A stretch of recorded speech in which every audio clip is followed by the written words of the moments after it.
Tired of staring at a blindingly bright screen? Today I'll show you how to enable dark mode in Google Chrome for a more visually comfortable browsing experience. First, open your Chrome browser, then, in the top right corner, click on the three vertical dots that's your Chrome menu. From the drop-down menu, select Settings. In the Settings menu, look for the Appearance section on the left-hand side of the screen and click it here. You'll see a Theme option. Click on the drop-down menu next to Theme. You'll see a few options, including System Default, Light, and Dark. Select Dark. Boom, just like that.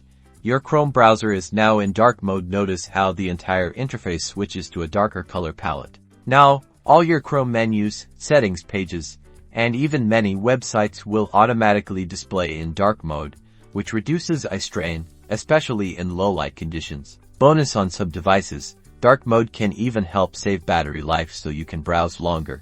Enjoy your new, sleek, and comfortable browsing experience. If you found this helpful, give this video a like and subscribe for more Chrome tips.